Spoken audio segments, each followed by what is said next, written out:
est-il à la maison du peuple où il y a celui qui t'a habillé, ou ici à la bourse du travail que nous sommes? Si je réponds à ces deux questions, je saurai qui est ce monsieur et quel est ce machin qui préside. Abdelman va me trouver après lui, et tous les autres interrogés, si je dois y en parler, c'était de la position de la coordination des associations et organisations du monde. Et du coup, on voit, du moins, le lieutenant-colonel venir avec tout le CRN.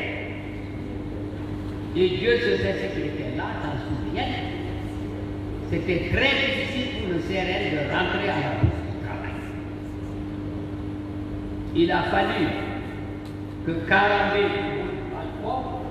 Soumeilou Boubey, paix à son âme, paix à leur âme, descendre qu'il était l'organisateur, laisser rentrer, et Karambé criait là-haut, c'est nos autres, c'est nos autres. Abdelman qui était caché quelque part, Karambé lui dit le poste, viens, comme c'était cousins, les globaux et les viens pour venir. Abdelman est venu et puis il y a eu le calme. Ils sont rentrés. Antoine dit qu'il est venu répondre aux deux questions. Qui vient de prendre le pouvoir aujourd'hui? Eh bien, c'est le mouvement démocratique qui vient de prendre le pouvoir par une insurrection.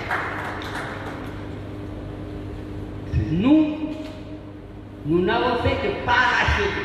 Là, c'est la phrase est arrivée. Oui, donc c'est la deuxième fois qu'on parle de parachèvement. Voilà, c'était la première fois.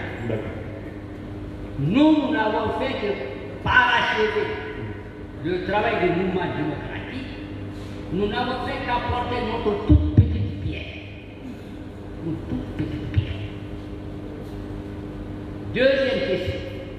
Le pouvoir se trouve à la bourse du travail des gens. C'est pour ça que nous sommes déplacés pour les venir. Donc, réponse, c'est vous qui venez par une insertion populaire les mêmes de prendre le pouvoir. Et il se trouve chez vous. Donc, dès lors, moi, je me suis toujours posé la question. Il est vrai aussi qu'on avait abrogé la constitution passée, on avait tout abrogé. Est-ce que ça aussi, c'est pas déjà un coup d'État? Donc, attendons par coup d'État. Donc, trois intervenants, trois juges. Merci.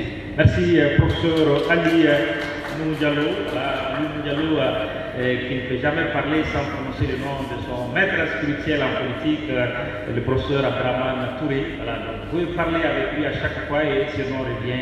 Voilà, merci pour votre fidélité, professeur. Voilà. Et Kouniba Sidibé, voilà. Monsieur le ministre. Merci beaucoup. Félicitations aux conférences. Vous n'avez pas les mêmes minutes de parole que le professeur. Hein. Lui, on lui donne un timing spécial généralement. Voilà, moi ça va être très court. Ce ne sera pas aussi long que lui, certainement. En fait, je voudrais simplement dire que malgré les développements très intéressants, moi je suis resté sur ma faim. Très honnêtement. Probablement que la vision des politiques et de l'économiste que je suis n'est pas toujours celle des spécialistes du droit. Les défis de la mise en œuvre de notre constitution, comment moi je comprends la thématique, c'est que nous avons fait une nouvelle constitution. Tout le monde sait qu'il y a des dispositions là-dedans qui posent problème. Quant à l'applicabilité, on sait aussi qu'il y a des dispositions très intéressantes là-dedans, mais qui ne produiront leur effet que si nous surmontons certaines grosses difficultés. Je prends un exemple que l'avocat Cheikh Oumar Konaré a pris. L'hyperprésidence. C'était un débat. Ce qui dit, vraiment, nous avons besoin d'un homme fort, d'un homme providentiel qui a tous les pouvoirs, on devait le manier un peu à la Kagame. Bon, maintenant, c'est fait. La Constitution a donné ce pouvoir à cet homme fort, à cet homme providentiel. Ousmane l'a dit, et il a raison, la question c'est, il faut qu'on trouve l'homme providentiel. N'est-ce pas? Alors, quelles sont les difficultés pour trouver un homme providentiel? Ça, c'est un défi. Et comment on va surmonter ce défi? Il y a un deuxième défi toujours à faire après. Tout le monde sait très bien qu'il n'y a pas d'homme providentiel. Donc, quand il va venir avec un pouvoir énorme, on en attend des fruits. Qu'est-ce que nous allons faire concrètement dans la réalité pour éviter les dérives liées à une hyper-présidence? Qu'est-ce qu'il va falloir concrètement mettre en place pour surmonter le risque de dérive d'un homme présidentiel? Voilà un exemple que je donne. Il y en a bien d'autres. Souvent des réformes intéressantes dans la Constitution, mais on sait que dans la réalité, il y aura des difficultés, il faut les prévoir maintenant et les surmonter. C'est ça le sens de défi dans ma compréhension. J'ai eu le sentiment d'avoir affaire à un débat encore sur la Constitution. Ce qui est dépassé pour moi. C'est bien, c'est pas bien, tout ça, ça c'est dépassé. C'est que la question qui est posée, quels sont les problèmes concrets à résoudre pour que les fruits répondent aux promesses des fleurs. Voilà, c'est comme ça que je... Ok, merci beaucoup, Monsieur le ministre Koniva Sidibé, notre ministre Amadou Koïta a la parole. Ensuite, Mamadou Madiala se prépare. Ok. Merci, Monsieur le maître de cérémonie. Je voudrais d'abord remercier également l'association pour cette très belle initiative, surtout en ces moments de doute, en ces moments d'éminence sur la démocratie. Je crois que je dois même faire attention en prenant la parole, puisqu'on nous dit maintenant qu'en parlant, il faut même contrôler les gestuels. Vous êtes en direct, hein? Il faut faire attention également en prononçant certaines phrases, on risquerait de dissoudre. Parce que l'AIM a été dissoute. On n'en a pas parlé, c'est vrai, c'est pas le thème. Même si on avance à normalement c'est le 2024, 33 ans après, 30 ans après, hommage a été rendu aujourd'hui de mars. Et nous continuons encore de faire le plus de prier pour que le coup ait été réalisé. Je voudrais également féliciter les conférenciers et également mettre tous les fondateurs. J'ai écouté mettre Bouraré qui a évoqué, qui au lieu de nous éclairer, ce qui est quand même membre de la commission de l'évaluation dans la constitution, j'ai été dans la commission de finalisation.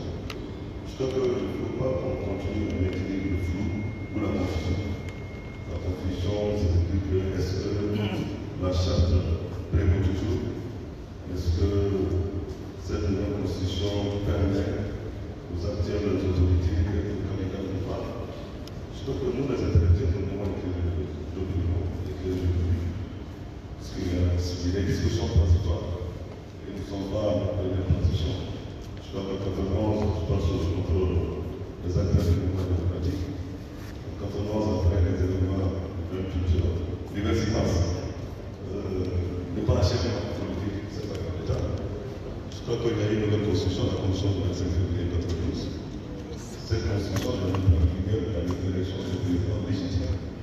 Nous ne devons pas créer une constitution.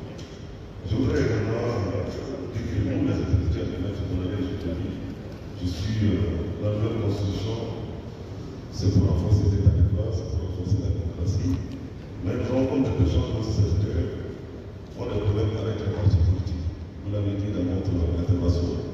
Et vous nécessitez de dire sur les plateaux, en traitant souvent les partis politiques, les gens politiques comme les gens alimentaires, en pensant que le Mali n'est pas aussi mis pour la démocratie. En résumant la démocratie même le discours de la mort, je crois que c'est quelque part des parents de l'histoire de notre pays.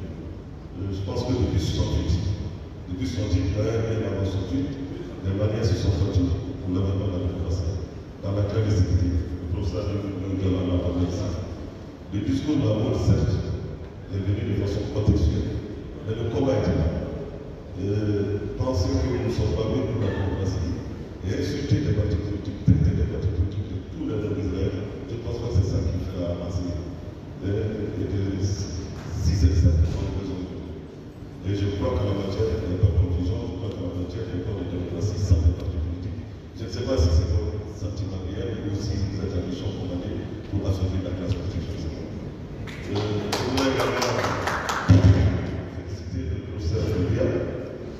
Le ménage fondamental, le professeur Rial ne parle pas de l'État de solution, je pense que le discours était pour l'État. Maintenant, quand on parle de l'État, en même temps, on parle de la réglage entre la charte et la Constitution. Bon, la Constitution de mars 92, non, le février 92, dit que le coup d'État était imprescriptible. Imprescriptible. D'ailleurs, la Cour suprême nous a voulu, nous sommes dans la confusion. Nous sommes dans la confusion, oui, vous avez parlé de régime présidentialiste, présidentiel, etc. Mais je crois que c'est les grands hommes qui font les institutions. Nous avons vu l'exemple au Sénégal tout à l'heure. Nous avons vu l'exemple au Sénégal. La Cour constitutionnelle, le Conseil constitutionnel sénégalais a prouvé, malgré le Sénégal, dans la Constitution sénégalaise, que le président a des pouvoirs énormes. Mais les hommes ont prouvé qu'ils sont des grands hommes. Et que le président est un sujet de droit. Ils sont dans un état de droit. Ils ont régulé jusqu'à ce que les élections se dimanche à la. Donc moi je pense que nous sommes dans une certaine confusion. La Cour suprême d'abord qui a acté, qui a investi pendant, qui a investi le vice-président. Ils ont tous juré, prêté serment. Cette même Cour suprême, 8 mois après ou 9 mois après, a encore organisé une autre cérémonie de prestation. La Cour constitutionnelle a blanchi le l'État.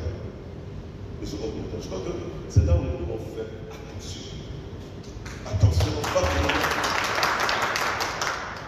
si nous voulons avoir une démocratie conforme, si nous voulons avoir respecté la mémoire de ceux qui sont allés pour que nous ne soyons pas absolus, évitons d'inventer dans certaines choses. Évitons, moi c'est en cela que j'ai vu les uns et les autres. Je n'ai pas beaucoup de temps, je le sais. Je salue encore la démarche association, je salue le conférencier. Je lance un appel à tous les démocrates. Il y a une mélange sur la démocratie. Il y a pire la démocratie. Nous sommes même dans une transition. Écoutez, personne n'en parle. On aurait bien en parler ici aujourd'hui. Le 27 février, mars, en principe, c'est la fin de la transition.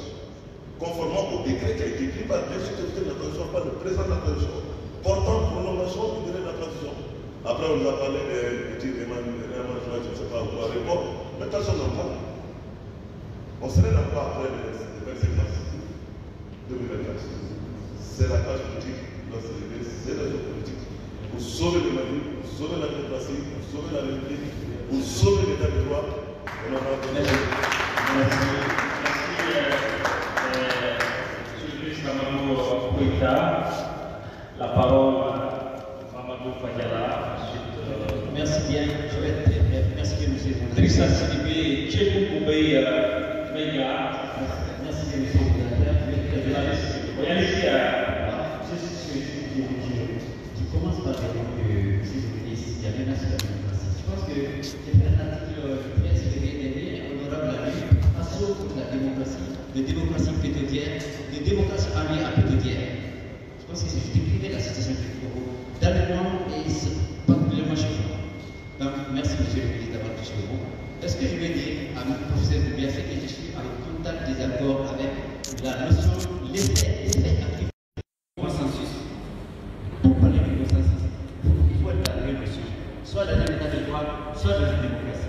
Vous savez, la démocratie et l'état de droit, c'est deux notions interdépendantes. La démocratie étant la transposition politique de la notion d'état de droit et l'état de droit étant la transposition juridique de la notion d'état de droit. De toute façon, c'est deux notions interdépendantes. Et l'effet que vous avez attribué, ça nous fait penser à deux écoles qui s'affrontent. Vous avez même dit qu'avec le consensus, on peut violer les textes, la loi. Non, je dis, ça c'est la conception française. Il y a Jean-Jacques Rousseau qui dit que la démocratie ou l'état de droit, c'est la volonté de la majorité. A contrario, il y a la conception anglo-saxonne qui dit que la démocratie, c'est le respect de la loi. Et je pense que c'est ça qui vaut. Parce que la majorité peut se tromper, la majorité peut violer la loi, comme vous l'avez dit, à cause de sa position actuelle, du moment. C'est pourquoi on a assisté au tripatouillage. Ça, c'est pas la démocratie constitutionnelle, où les pouvoirs en place à une majorité à l'Assemblée nationale se permet de tripatouiller en violant la loi. La loi, c'est des règles de droit préétablies, c'est l'expression qu'on doit respecter. Donc, ça, moi je dis que c'est déjà fixé. Pourquoi le juge qui vient, il juge pourquoi? Il prend les textes, les infractions existantes selon ce qu'il fait. Donc moi je suis en train de d'accord avec vous. Le consensus ne doit pas nous inviter à violer la loi. Nous devons respecter le consensus, oui, mais nous devons respecter la loi. La démocratie, l'état de droit, c'est le respect de la loi. Et je vais terminer rapidement en témoignant sur Maître Konaré pour dire que moi-même je suis dans le cadre des problèmes qui se trouvent au niveau de la justice. Ça, c'est pas le mal de pouvoir. Depuis juillet 2023, j'ai eu un procès où j'ai gagné à la Cour suprême. Et jusqu'à aujourd'hui, je n'ai pas mis la main sur le facteur. Et enfin, pour terminer, c'est pour vous dire que quand vous avez la position, la transition et tous les textes là, en disant qu'au nom de tel texte, la candidature des tenants du pouvoir, moi je pense qu'au-delà des textes, au-delà de la loi, il y a le bon sens. Le bon sens, c'est la suite du droit, le bon sens, c'est la suite de la religion même. Je pense qu'au nom du bon sens de la stabilité, les tenants du pouvoir ne peuvent pas être candidats en République du Mali. Je vous remercie. Merci. Merci Mamadou Fadjala. Et Drissa Sidibé, ensuite Tchegoum Boubé Meiga, la Nouvelle République. Merci beaucoup. Je commence par remercier très vivement l'Achema Association. 34 ans d'existence, c'est pas petit. On sait qu'après 91, beaucoup d'associations se sont créées, mais celles qui vivent aujourd'hui et qui agissent, il n'y en a pas beaucoup. Je remercie également les conférenciers pour avoir éclairé nos lanternes sur le thème du débat. Ceci étant, pour moi, le premier défi aujourd'hui, c'est l'existence même de la nouvelle constitution. Doumbia l'a abordé en disant aujourd'hui qu'on est en présence de 3 textes. Donc pour moi c'est un flou artistique. J'aimerais qu'on m'éclaire suffisamment là-dessus. Où est-ce qu'on peut donner la tête? Deuxième point, la constitution a été promulguée.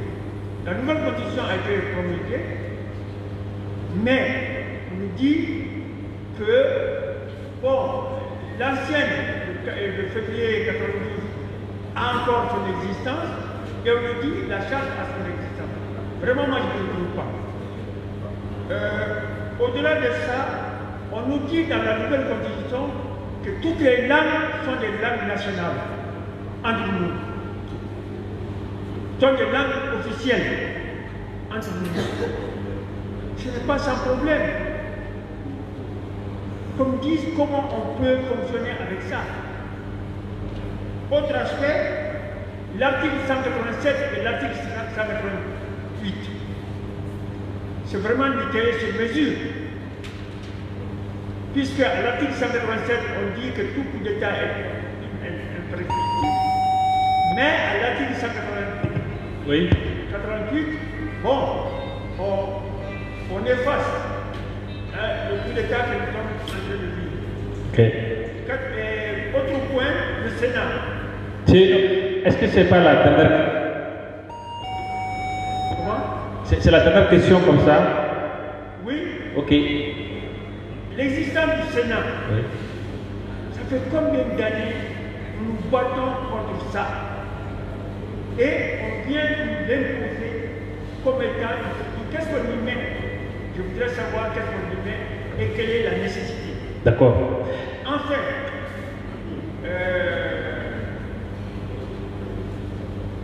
dans notre constitution, nous avons dit que nous sommes prêts à abandonner une partie de la totalité de notre indépendance au profit de l'Afrique. Souveraineté. Une partie de notre souveraineté au profit de l'Afrique. Mais on vient de poser un acte qui va à l'encontre de ça. Comment on va le gérer? Et enfin, je termine. C'est 2 fois vous dites enfin. Je pense que c'est enfin maintenant. Oui, c'est enfin. Okay. Enfin, j'ai du mal à entonner mon hymne national, puisque là-dedans, je privilégie l'Afrique. Merci. Merci. Merci, Drissa Sidibé. Si à l'association à débat, on aime les débats. Chegoum Boubey Meiga, journaliste, analyste politique, directeur de publication, la Nouvelle République, Nouvelle Constitution. Chegoum Boubey Meiga. Merci, monsieur le modérateur. Je vais commencer par saluer les aînés qui sont là, le ministre Moudou Sidibé, le président de l'Assemblée Ali Diallo et tous les autres ministres, parce que pour moi, il n'y a pas d'anciens ministres. Il n'y a pas d'anciens ministres. Tous autant qu'ils sont, ils ont des secrets de l'État avec eux. Il n'y a pas d'anciens ministres. Il faut les protéger. Deuxièmement, remercier la débat, l'association qui nous a invités à poser les débats. Moi, je dis à mon maître qui est plus taquin, il dit fais attention, on peut après le débat rentrer tranquillement à la maison. Voilà, tu peux rester à la maison, là il y a ton cagoule, peut-être qu'ils ne sont pas pour loin. Maintenant, je ne suis pas très fort en permanent. Mais je sais quand même que on dit sont tes parents à dire comme sont tes parents à dire ceux qui sont tes parents à dire comme bon, franchement, je ne peux pas vous dire en français. Voilà. Mais je sais certainement que les langues nationales sont plus riches que le français. Et ce que je dis, je pense que c'est quand même assez intelligent. Ceux qui tiennent l'État, parce que c'est comme ça que les mots ont un sens, ceux qui tiennent l'État sont les héritiers biologiques et les héritiers politiques de ceux qu'on a combattu à la les enfants du Sénégal, ceux qui aiment la fin du Kati, et c'est les enfants du Lévert pour ceux qui tiennent la combattu. Et pensez qu'ils nous feront des cadeaux. Je pense qu'on se doit faire. Et tous les actes qu'ils posent prouvent que l'air de se reposer n'est pas encore arrivé. Monsieur le ministre Koïta a parlé de la destruction de la rue. Bon, tout le monde parle. Mais c'est quand même extrêmement grave. On est dans le mois de mars. Le mois de mars, ce n'est pas seulement un mois dans le calendrier pour les Maliens. Je le disais en blague à l'époque. Je disais que le 26 mars, que les chrétiens m'excusent. Je disais le 26 mars, c'est comme on disait, avant Jésus-Christ et après Jésus-Christ. Le 26 mars marque l'avènement de la société, une nouvelle ère, une nouvelle indépendance. Mais je ne vais pas trop m'atteler sur les insuffisances de notre combat. Mais je pense que, je le répète, sont des femmes à déclarer. L'un des défis, avant que j'ai deux questions, l'un des défis, à mon sens, de la nouvelle constitution, parce que dans les dispositions transitoires, on dit que la constitution n'entrera en vigueur que quand toutes les institutions vont être mises en place. Mais on ne doit pas mettre les institutions en place à les élections. Nos gens ne veulent pas faire d'élection. Nos gens, à la date d'aujourd'hui, on n'a pas une date.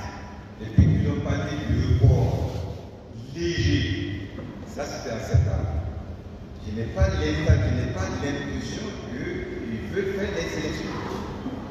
L'une des raisons avancées à l'époque pour justifier le léger report, c'est l'histoire des cartes prises en otage. Bon, mais prises en otage dans la France. Bon, les cartes ont été libérées. Oui, on a eu des jeunes masqués à la télé quand même, on peut les reconnaître, qui ont, en tout cas selon la version officielle, qui ont pu capturer mais jusqu'à présent, on n'a pas de date. Je pense que la classe politique, d'une manière générale, est un peu... Le référentiel qui arrange pour le moment et après, ça fait un mélange qui peut être explosif. Quand vous nous dites qu'il y a des avancées dans la Constitution, notamment l'obligation faite au juge de rédiger dans un certain délai son factum, ce n'est pas une avancée.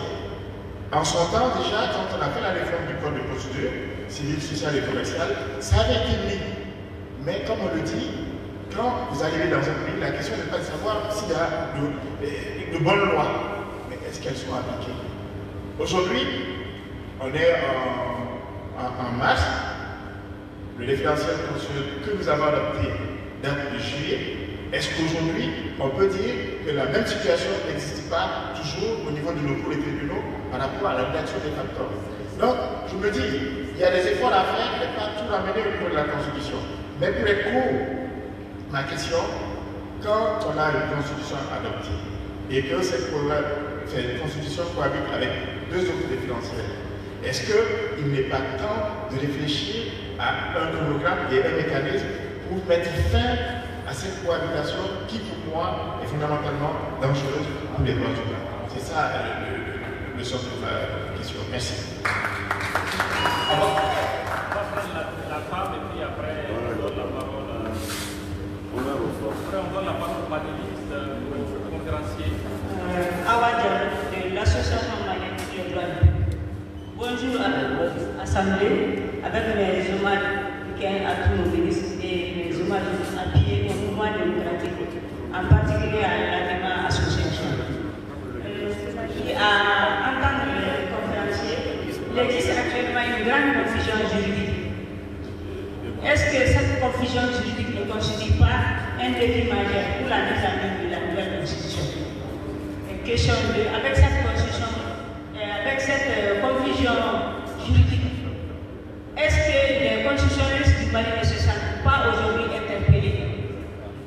Troisième question, est-ce que la constitution nouvelle ne risque pas de tomber en déséquilibre avec toute cette nouvelle confusion? Merci.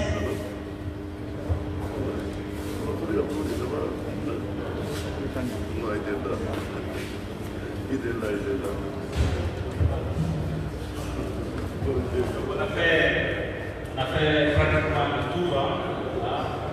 Le public a posé ses questions, ses interrogations. On va donner la parole à deux conférenciers pour chacun nous dire une conclusion. Moi j'ai une question. Est-ce que les nouvelles autorités de la transition, vous avez parlé de trois textes aujourd'hui qui nous régissent, est-ce qu'aujourd'hui les nouvelles autorités de la transition peuvent être candidates à la future présidentielle par exemple? Oui, merci.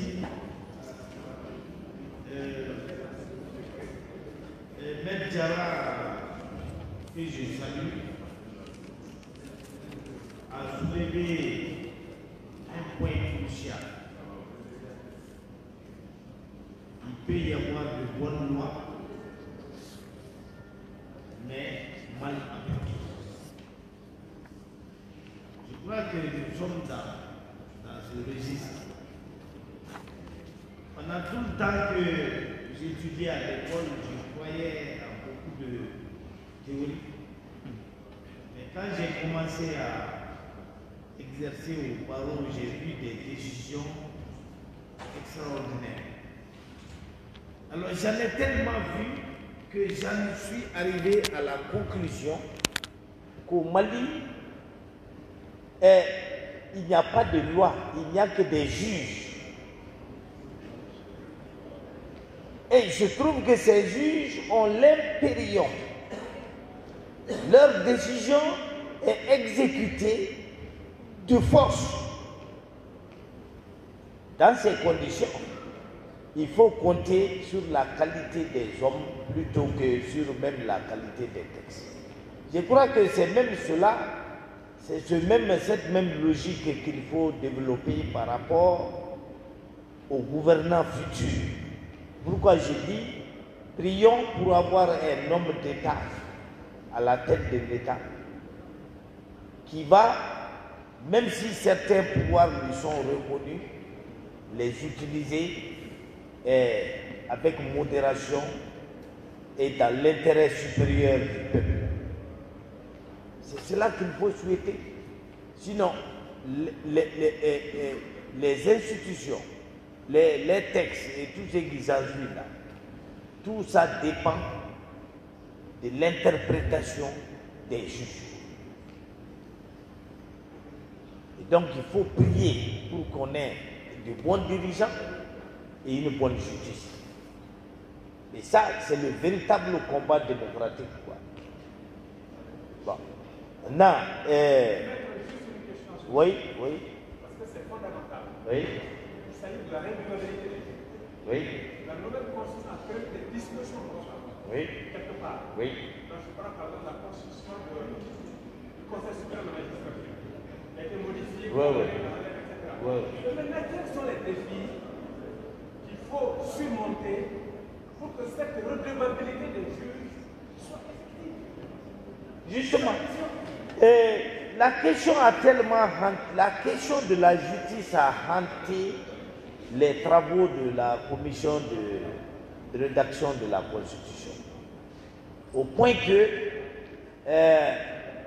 nous avons pensé qu'il fallait donc adopter absolument la mesure tendant à donner la moitié du Conseil supérieur de la magistrature à des non-magistrats. Cette mesure a été adoptée. Elle a échappé à la censure malgré la levée de boucliers qu'elle a soulevée. Hein? Donc une loi organique va dire qui vont occuper au niveau du Conseil supérieur de la magistrature et au nom de quelle organisation. Cette loi organique est en cours de rédaction. Et on a aussi décidé, et je crois que ça aussi c'est maintenu, d'inscrire des mentions. Le juge doit rendre sa décision sur la seule base de l'application impartiale, etc. Mais tout ça relève de la théorie. Il faut plutôt compter, espérer que la qualité des hommes qui rendent la justice et qui interprètent les textes soit vraiment améliorée. Voilà, c'est sur ça qu'il faut compter. Les seuls textes ne suffisent pas.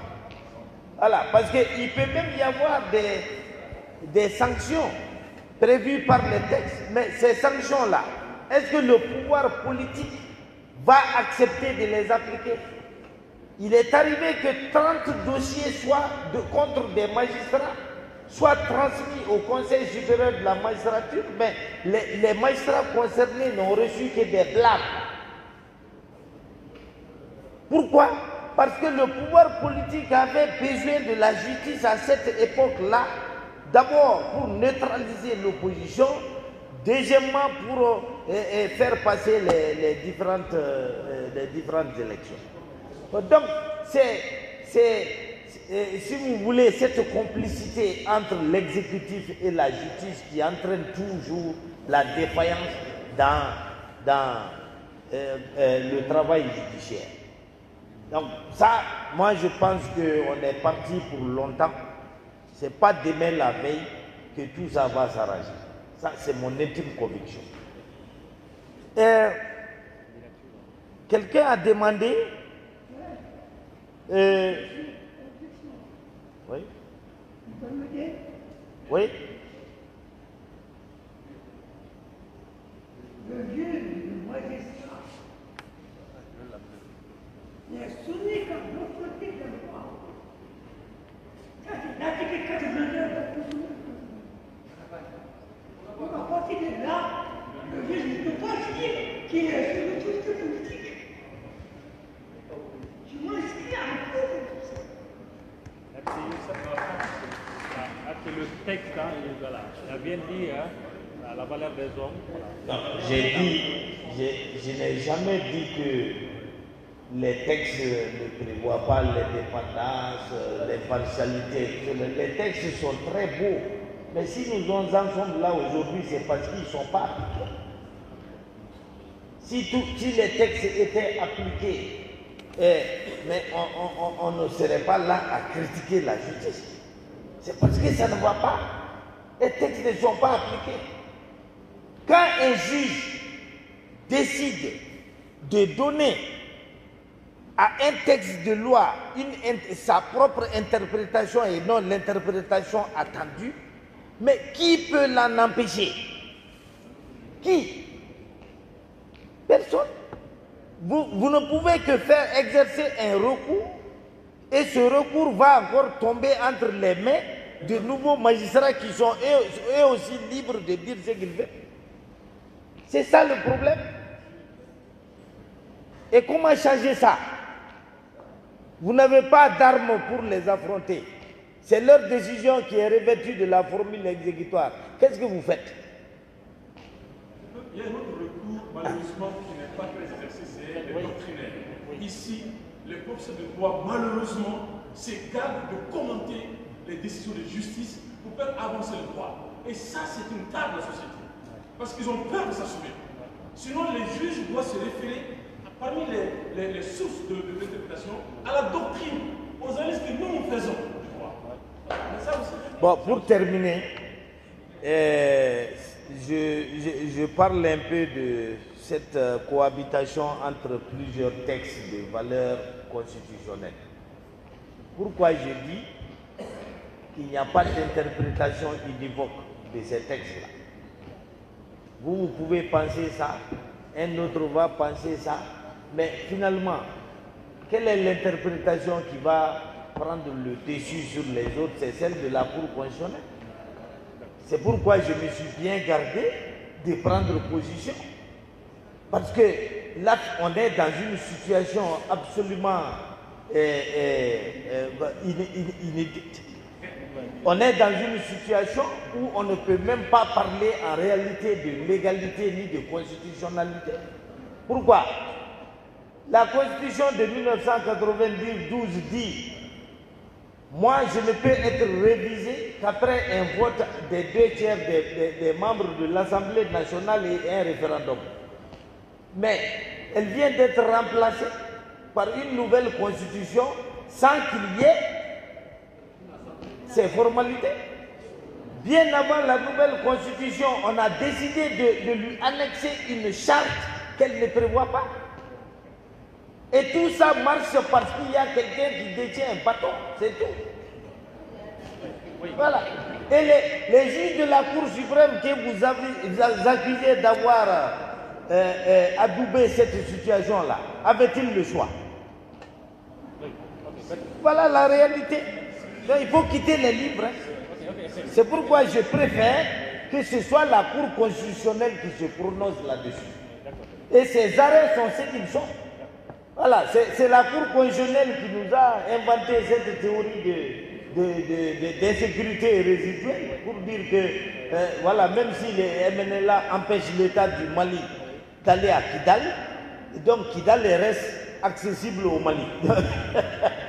Bon, ça c'est d'un. De deux, la même Cour, en 1992, c'est en quelle année? En 2013, a accepté la candidature de Cheikh Modou Bouyguara, qui avait pourtant dirigé la transition. Pourquoi? Alors que la candidature des autorités de la transition était également interdite. Donc, rien n'est définitif dans cette affaire. C'est la Cour constitutionnelle qui va trancher sur la liste des candidatures et il faut attendre pour voir. Elle va forcément pencher vers l'une des 1000 théories qui sont en circulation.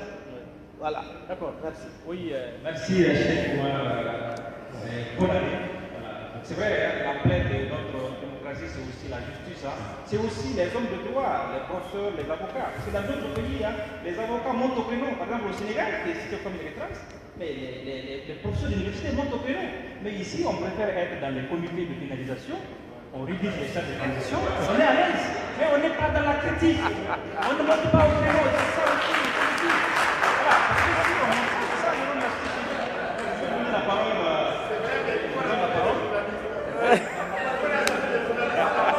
Les journalistes, oui, on fait notre mieux. on n'a pas voulu, voilà. Voilà. Donc deux magistrats, hommage à deux brillants magistrats qui ont voulu défendre le droit mort du fils. Aujourd'hui, vous connaissez leur sort. Ils ne sont même pas défendus par la corporation. Je parle de magistrats que vous connaissez bien. Et la magistrature aujourd'hui, elle est poussée, elle est écrasée par la transition. Malheureusement, c'est dommage quoi.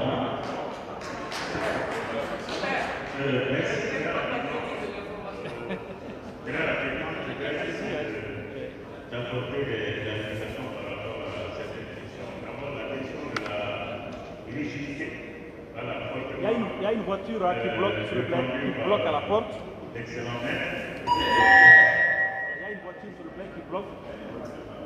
Il y a une voiture qui bloque porte Toyota AR0744. Madame est là depuis une dizaine de minutes. Elle est patiente. Donc la Toyota AR0744. Merci. Alors, très rapidement, je vais essayer d'apporter des clarifications. D'abord, la question de la rigidité en matière de révision constitutionnelle. J'ai trouvé que c'est vraiment lourd et je tiens à rappeler que la plupart des biens qu'il avait inscrits dans la Constitution n'ont pas abandonné. Parce que dans la Constitution, il y a des dispositions majeures, il y a des dispositions mineures. Les dispositions majeures qui concernent la République, le mandat des députés à l'Assemblée nationale, on fait soumettre ces dispositions-là au règlement. Mais pour les dispositions mineures, n'est-ce pas, qui ne sont pas d'une certaine sensibilité extraordinaire, on peut essayer de les soumettre à l'approbation du Parlement. Je prends l'exemple de la Cour des comptes qui avait été directive de l'IRMA en demandant à tous les États membres de l'IRMA de l'instituer. Seul le Mali n'était pas parvenu à l'instituer. Pourquoi? Parce que pour parvenir à l'institutionnalisation de la Cour des comptes, il fallait aller à un référendum. Que le référendum coûte extrêmement cher aux pauvres contribuables maliens que nous sommes. Donc autant dire que pour apporter une modification à une virgule, même à un point virgule de la Constitution, il faut recourir à un référendum, c'est extrêmement coûteux. Donc des dispositions mineures peuvent être adoptées par voie parlementaire et des dispositions majeures peuvent être adoptées par le biais du référendum. Alors, par rapport au coup d'État, beaucoup déjà l'ont évoqué en disant que la Constitution dit clairement que le coup d'État est un crime imprescriptible. Alors, les rédacteurs de la Constitution, en accordant une certaine impunité aux auteurs du coup d'État, je crois qu'ils ont personnifié notre Constitution. Comme vous le savez, la Constitution, c'est un acte à portée générale et impersonnelle. Alors, en accordant une impunité de fait, n'est-ce pas, à des catégories de personnes au détriment d'autres, ça personnifie la Constitution. Alors que c'est un document à portée générale, donc qui naturellement ne devrait pas viser une personne au détriment d'autres. C'est l'ensemble des citoyens qui est fortement concerné par la Constitution. Et souvent, on se pose même la question si l'amnistie dont il est fait question concerne les crimes de coup d'État. Voilà, les juristes sont là, ils auront l'occasion d'y rentrer. Le consensus, quelqu'un l'a dit, je n'ai pas dit le consensus au niveau de la majorité. J'ai dit le consensus entre l'ensemble des forces politiques et sociales du pays, non seulement la majorité, mais également l'opposition, qui peuvent être un acte extrêmement important pour redresser un certain nombre de situations de crise. La cohabitation des trois constitutions. Voilà, comme vous le savez, au départ, c'était une hiérarchie constitutionnelle.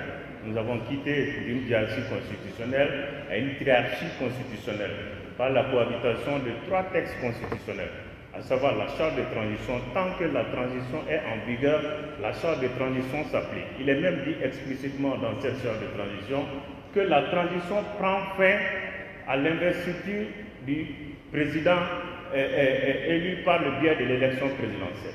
C'est la transition qui le dit. Et je crois qu'il y a d'autres dispositions qui s'inscrivent dans cette dynamique. Donc tant que les organes de transition sont maintenus, tant que la transition est en vigueur, la charte de transition s'applique. Et que cette charte de transition, n'est-ce pas, prévoit des dispositions allant dans le sens de contrarier les éventuelles candidatures des autorités de la transition. Pour répondre à cette question, je crois que la charte de transition reste très claire, non seulement dans son esprit, mais également dans sa lettre. Alors, D'abord, c'est l'article 9 qui le dit pour ce qui concerne le président de la transition. Le président de la transition, le gouvernement de transition, les membres du gouvernement de transition ne peuvent pas se porter candidat ni aux élections législatives, ni aux élections présidentielles pour marquer la fin de la transition. L'article 9 reste très clair et que les dispositions de cet article font partie des lignes rouges qu'on ne peut pas franchir. C'est-à-dire, ces dispositions ne peuvent pas faire l'objet d'une révision de la charte de transition. Ça, c'est le premier élément. Donc, les membres du gouvernement également ne peuvent pas se porter candidat pour les élections législatives et présidentielles pour marquer la fin de la transition. Et ensuite, il y a l'esprit qui est là. L'esprit, c'était quoi? Nous, en tant que rédacteurs de la charte de transition, c'était pour empêcher toute confiscation de pouvoir par les militaires. Ceux qui supposent, même s'ils vont quitter le pouvoir, c'est-à-dire par le biais de la démission, ils ne peuvent en aucun cas être candidats ni aux élections législatives, ni aux élections présidentielles pour marquer la fin de la transition. Ensuite, pour ce qui concerne le président de la transition, il a prêté un serment. Le serment, ça s'impose. Il a juré devant Dieu et devant le peuple malien pour respecter non seulement la charte de transition qui est contre sa candidature, mais également les dispositions de la Constitution du 25 février 1992. Même si j'ai eu à le dire à un moment donné, avec l'entrée du président de la transition, j'ai suggéré qu'il reprenne son serment. Parce que le serment qu'il a prononcé dès le départ concerne et la charte de transition et la Constitution de 92. Maintenant, avec la nouvelle Constitution qui s'impose également à lui, il faut quand même qu'il reprenne son serment pour être investi de nouveau dans ses fonctions. Cette analyse n'engage que moi. Ensuite, il y a, vous aurez peut-être la parole, il y a aussi, sur le plan communautaire, il y a des garde-fous qui sont là. Alors, il y a la charte africaine des élections, de la démocratie et de la gouvernance, qui, dans une de ses dispositions, dit clairement que tout militaire qui parvient à renverser un président démocratiquement élu ne peut se porter candidat aux élections pour marquer la fin de la transition. Et le Mali a souscrit délibérément aux dispositions de charte africaine des élections et de la démocratie. Le protocole additionnel de la démocratie de la CEDEAO, voilà, bon, ça je ne vais pas rentrer dans ces détails-là. Ensuite, je m'arrête là. Ok, rapidement. Donc par rapport à la cohabitation toujours des trois textes constitutionnels, comme je l'ai dit, voilà, tous les trois textes constitutionnels sont en vigueur à partir du moment où les dispositions transitoires renvoient à la Constitution de 92. Voilà, il a dit les institutions qui sont mises en place, qui sont maintenues, sont naturellement régulées par la Constitution de 92. Donc, ce qui suppose que cette Constitution est en vigueur, la transition qui se trouve en cours est fortement encadrée par la charte de transition. Elle se trouve également en vigueur. La Constitution de 2023, également promulguée par le président de la transition, entre en vigueur, même si elle n'est pas appliquée de manière effective, se trouve également en vigueur. Beaucoup de gens se sont posé la question pourquoi le président s'est empressé pour promulguer la Constitution de 2023. Il aurait pu peut-être attendre, voilà, soit à la fin de la transition pour promulguer ce texte constitutionnel, mais il est allé beaucoup plus vite. Les rédacteurs aussi de cette constitution lui ont imposé un délai de 8 jours. Il n'avait pas le choix, je ne sais pas si ça a été fait dans le cadre d'un fait négocié avec lui, tout ce pas. Et voilà, donc,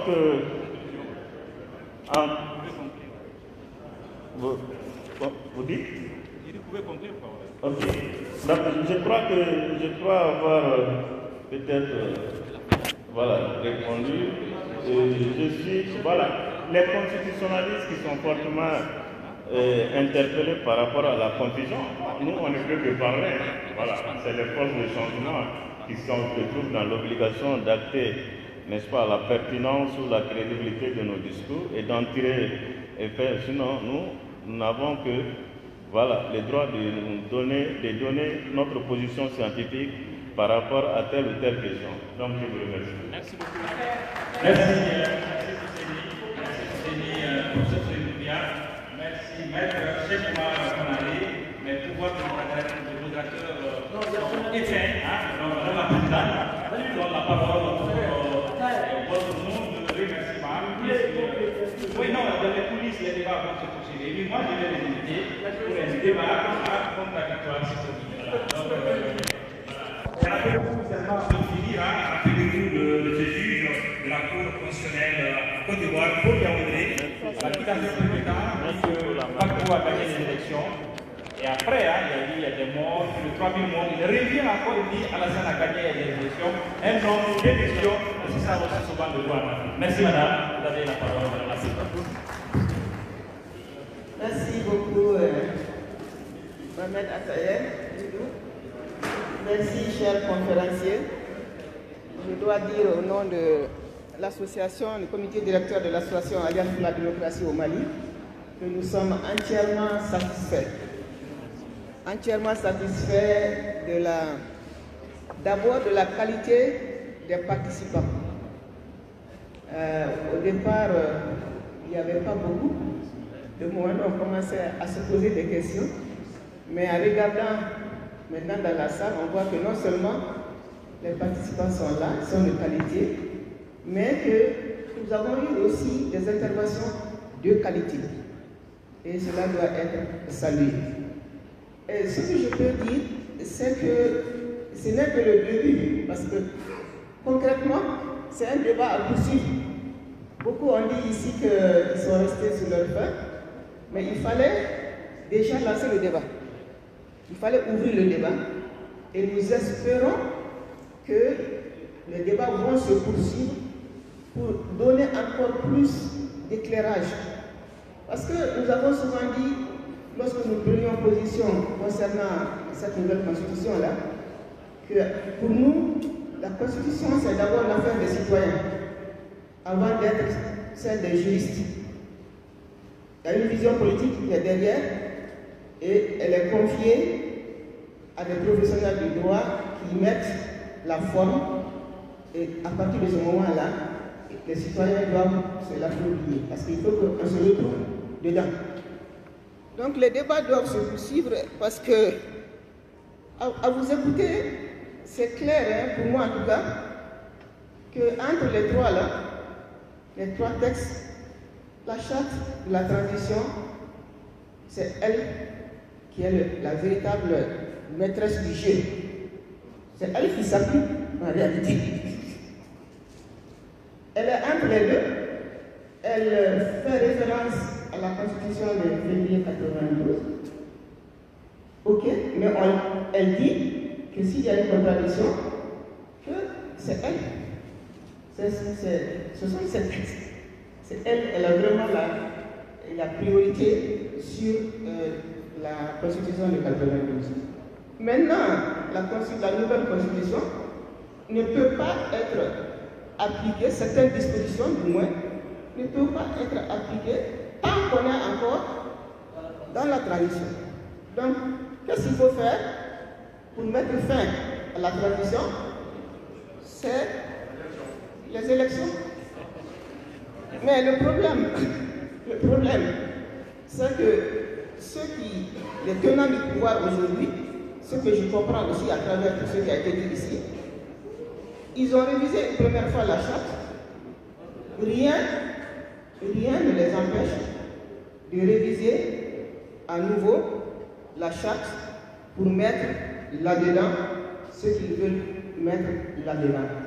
Donc, pour peut-être renvoyer les élections au calendrier. Je comprends que Maître Honoré soit très réservé. Habituellement, il est plus tranchant. On le connaît, mais je comprends qu'il soit réservé, qu'il ne se prononce pas trop sur la question pour avoir défendu certaines positions et puis aujourd'hui se trouver dans une situation où il a lui-même fait un livre qui s'appelle La nouvelle constitution du Mali, qui me permet de présenter. Donc voilà, je comprends. Et je comprends aussi les positions défendues par le professeur Doumbia. Je dois dire à sa décharge que nous avons envoyé des termes de référence au conférencier et lui, il a essayé de s'en tenir. C'est pour ça qu'il revenait à chaque fois sur les questions. Nous avons envoyé des termes de référence et il s'arrêtait sur la première question, la deuxième question, la troisième question. Peut-être qu'il fallait qu'on l'explique dès le départ. Donc je voudrais inviter toutes et tous, toutes les organisations politiques, la société civile, les médias, à poursuivre ce débat-là. Parce que si nous ne sommes pas bien imprégnés, si nous ne comprenons pas, bon, les textes vont être appliqués d'une certaine façon. Peut-être qu'à un moment donné, on ne se sentira pas bien là-dedans, on ne comprendra pas, on se révoltera et c'est reparti encore. Vaut mieux qu'on comprenne, qu'on soit d'accord pour que ce soit appliqué. Parce que quelqu'un l'a dit ici, le problème de nos textes, c'est le fait qu'ils ne soient pas appliqués. Donc, surtout que la nouvelle constitution, tout le monde l'a remarqué, il y a eu une très forte campagne pour le oui au référendum. Beaucoup de moyens ont été déployés, beaucoup d'argent, il y a beaucoup de choses. Aujourd'hui, qu'est-ce qu'on peut dire des résultats de tout cela? Comme disait quelqu'un, les fruits n'ont pas tenu la promesse des fleurs. Je ne sais pas, ceux qui ont défendu vaille que vaille la nouvelle constitution, où est-ce qu'ils en sont aujourd'hui par rapport au fait que cette nouvelle constitution, telle qu'elle, n'est pas applicable pour telle ou telle raison. Qu'est-ce qu'il faut faire maintenant pour aller à l'application? C'est ça la question. Donc, je voudrais m'arrêter là en termes de commentaires, exprimer toute notre satisfaction au niveau de l'association Alliance pour la démocratie au Mali, le fait que vous soyez restés là jusqu'à la fin de nos débats. Et encore une fois, vous inviter à poursuivre. Nous sommes disponibles pour co-organiser avec d'autres organisations de la société civile ou des partis politiques. Nous sommes prêts parce qu'il nous faut animer le débat politique. Il nous faut continuer à organiser des débats. Si nous ne pouvons pas marcher, si nous ne pouvons pas faire des meetings, si nous ne pouvons pas continuer à faire des débats de ce genre, ça veut dire qu'on est mort. Ça veut dire que la démocratie malienne est enterrée. Et il nous faut résister contre cela. Et c'est à cette résistance que j'appelle les uns et les autres. Merci encore pour votre présence et on se dit à la prochaine conférence, que ce soit ici ou ailleurs. Merci, cher modérateur. Comme d'habitude, il est taquin. Il a taquiné quelques-uns au passage, mais je pense que